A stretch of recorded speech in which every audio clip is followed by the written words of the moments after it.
Hello बच्चों, आपका अपने ट्यूटर टॉक चैनल में स्वागत है। आज की वीडियो में हम क्लास 11 फिजिक्स की डेरिवेशन कर रहे हैं, जो कि चैप्टर लॉस ऑफ मोशन की है। Work done in moving a body over A rough horizontal surface. कहने का मतलब, जब किसी रफ सरफेस पर कोई ऑब्जेक्ट पड़ा है और उसे आगे की तरफ मूव किया जाता है। आपको पता है ये दो सरफेस हैं, और जो सरफेस है रफ है, कहने का मतलब यहाँ पर फ्रिक्शनल फोर्स होगी, और फ्रिक्शनल फोर्स हमेशा ऑपोजिट डायरेक्शन में काम करती है जिस डायरेक्शन में हम फोर्स को अप्लाई करते हैं। जैसे मान लीजिए, अगर इस ऑब्जेक्ट को हम यहाँ से लेकर यहाँ तक ले आते हैं, ठीक है, तो फ्रिक्शनल फोर्स कहाँ पे एक्ट करेगी? ऑपोजिट डायरेक्शन में। तो हमें यहाँ से आगे की तरफ ले जाने के लिए कुछ ना कुछ वर्क करना पड़ेगा। सबसे पहले इस ब्लॉक पर जो अपवर्ड फोर्स और डाउनवर्ड फोर्स एक्ट कर रही है उसकी बात करते हैं। डाउनवर्ड फोर्स यानी कि इसका जो वेट है उसको हम mg लिख लेते हैं, और जो अपवर्ड फोर्स यानी कि नॉर्मल रिएक्शन, इसे कैपिटल R से लिखते हैं, कैपिटल R से। और फोर्स जो अप्लाई की जा रही है वह इस डायरेक्शन में कर रहे हैं, और फोर्स जिस डायरेक्शन में अप्लाई की जा रही है वह राइट साइड, इस डायरेक्शन में फोर्स अप्लाई की गई है। इसको हम नेम दे लेते हैं P, जो अप्लाइड फोर्स है।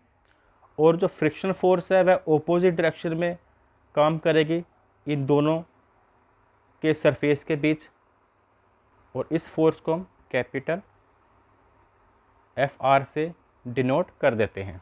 और ऑब्जेक्ट को इस डायरेक्शन में फोर्स लगाने पर वह ऑब्जेक्ट बच्चों यहाँ से लेकर आगे यहाँ तक मूव हुआ है। कहने का मतलब, जो इसने डिस्टेंस कवर किया उस डिस्टेंस को हमने नेम दे लिया S, यानी कि डिस्प्लेसमेंट। अब यहाँ पर देखें तो जो नॉर्मल रिएक्शन है और mg, ये आपस में बैलेंस होंगे। रीज़न क्या है? ऑब्जेक्ट ना तो अपवर्ड जा रहा है ना ही डाउनवर्ड जा रहा है, तो जो r की वैल्यू होगी वह इक्वल किसकी होगी? mg के। तो कहने का मतलब आप लिख सकते हैं कि जो r है वह इक्वल किसके है? mg के। और जो जिस फोर्स के साथ इसे आगे मूव किया जा रहा है वो फोर्स फ्रिक्शनल फोर्स के इक्वल या उससे ग्रेटर होगी। हम कह सकते हैं कि applied force is at least equal to the force of friction. तो नेक्स्ट हम कहने का मतलब, जो अप्लाइड फोर्स है उसको भी इक्वल मानेंगे फ्रिक्शनल फोर्स के। अब वर्क डन का फार्मूला क्या होता है? वर्क डन का फार्मूला होता है जो हमने फोर्स अप्लाई की है, यानी कि P फोर्स अप्लाई की है, मल्टीप्लाई डिस्टेंस, भी कितना ऑब्जेक्ट आगे डिस्प्लेस हुआ है। ऑब्जेक्ट पहले यहाँ पर था, फोर्स अप्लाई करने के बाद ऑब्जेक्ट यहाँ पर पहुँच गया, तो उसने S डिस्टेंस कवर किया है। तो यहाँ पर S लिख देते हैं। तो ये जो वैल्यू है इसका हम आगे यूज़ करेंगे R की वैल्यू, और जो अप्लाइड फोर्स है जो कि इक्वल टू हमने मानी है फ्रिक्शनल फोर्स के, उसको।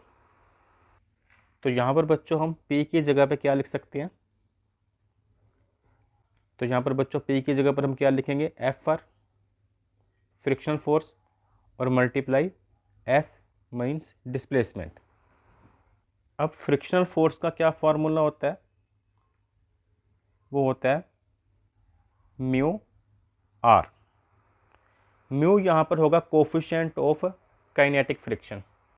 अगर तो बॉडी पर रेस्ट पर है तो म्यू को मानते हैं कोफिशिएंट ऑफ स्टैटिक फ्रिक्शन। यहाँ पर ऑब्जेक्ट मूव हो रहा है तो म्यू का मतलब है कोफिशिएंट ऑफ काइनेटिक फ्रिक्शन, और आर का मतलब नॉर्मल रिएक्शन। अब एफ आर की जगह पर हम ये वैल्यू फिल कर देंगे। तो यहाँ पर लिखते हैं वर्क डन आ गया म्यू आर मल्टीप्लाई एस। अब बच्चों आपने क्या करना है, ये जो आर की वैल्यू है जो कि इक्वल mg लिखी थी वो चेंज कर देंगे, यहाँ पर हम mg लिख देंगे। तो ये हो जाएगा म्यू mg मल्टीप्लाई s। तो यहाँ पर ये फॉर्मूला ड्राइव हो गया है।